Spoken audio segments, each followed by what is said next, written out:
Ang susunod na programa ay rated PG. Ito ay nangangailangan ng patnubay at gabay ng magulang para sa mga batang manunood. Nanginginig sa galit si Zoe nang malaman niya kay Joy na napukpok sa ulo ng bote ang Daddy RJ niya at si Doc Carlos ang pinagbibintangan na siya ang totoong salarin. Kaya walang pag-alinlangan na sumugod si Zoe sa East Ridge para kumprontahin si Doc Carlos kung totoo ba na siya ang pumukpok sa ulo ng Daddy RJ niya. Pero ang sabi ni Doc Carlos, hindi daw siya ang pumukpok sa ulo ni Doc RJ at kung bakit mas kinakampihan pa ni Zoe si Doc RJ na siya naman ang tunay nitong ama.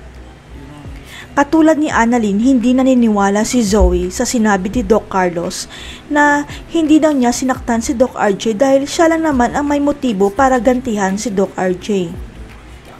Ang hindi alam ni Zoe, mainit ang ulo ni Doc Carlos dahil pinagdududahan siya ni Lynette kung siya nga ba ang nanakit kay Doc RJ kaya ni-reverse psychology niya si Lynette. Bait-baitan si Doc Carlos at sinabi kay Lynette na wag na lang ituloy ang kasal nila kung pinagdududahan lang naman siya ni Lynette para si Lynette ang maghabol sa kanya. Anak nga talaga ni Carlos si Zoe dahil walang pakialam si Zoe kung mainit ang ulo ni Doc Carlos at sinabing si Doc RJ ang legal father niya kaya mahal niya ito kaysa kay Carlos. Nasaktan ng sobra si Carlos nang ipamukha sa kanya ni Zoe na hindi naman siya naging tunay na ama sa kanya kahit siya pa ang biological father ni Zoe. Pero nang sabihin ni Zoe na si Doc RJ pa rin ang pipiliin nito kaysa sa kanya dahil wala naman siyang silbi, doon na nandilim ang paningin ni Doc Carlos at sinampal si Zoe.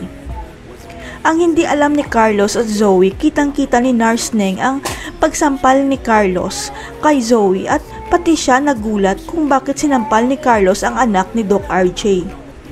Kaya nagsumbong kaagad si Nurse Neng kay Annalyn na nakita niya na sinampal ni Doc Carlos si Zoe at parang ang lalim daw ng usapan nilang dalawa nang sinampal siya. Kaya nagulat si Annalyn sa sinabi ni Nurse Neng dahil nagtataka sila kung ano kaya ang dahilan kung bakit sinaktan ni Doc Carlos si Zoe na anak ng best friend niya.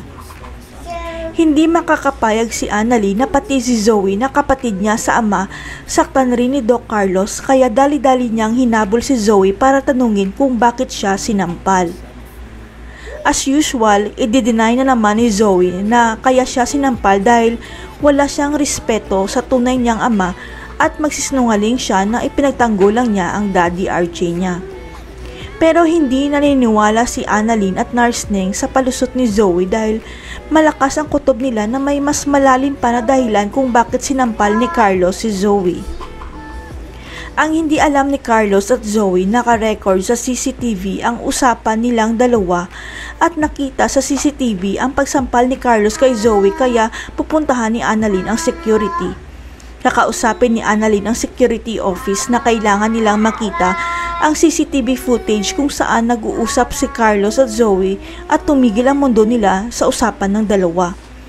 Klarong-klaro na sinabi ni Zoe kay Doc Carlos na nanggaling lang ako sa'yo pero si Doc RJ ang legal father ko. Ibig sabihin si Doc Carlos ang biological father ni Zoe. Hindi makapaniwala si Annalyn sa kanyang nalaman dahil matagal na sa kanya sinabi ni Doc Lindo na hindi niya totoong kapatid si Zoe pero hindi siya naniniwala. Natandaan rin ni Annalyn na inamin na sa kanya noon ni Zoe na hindi sila tunay na magkapatid pero dumating si Moira at sinabing walang katotohanan ang sinabi ni Zoe. Wala nang kawala si Carlos at Zoe dahil bistado na ni Annalyn ang pinakatago-tago nilang sikreto dahil ilalantad ni Annalyn ang CCTV footage ng usapan nilang dalawa. Malalantad na kaya sa publiko na si Doc Carlos ang biological father ni Zoe? May habol pa kaya si Doc RJ sa Apex kapag nagkahiwalay na sila ng legal ni Moira? Abangan.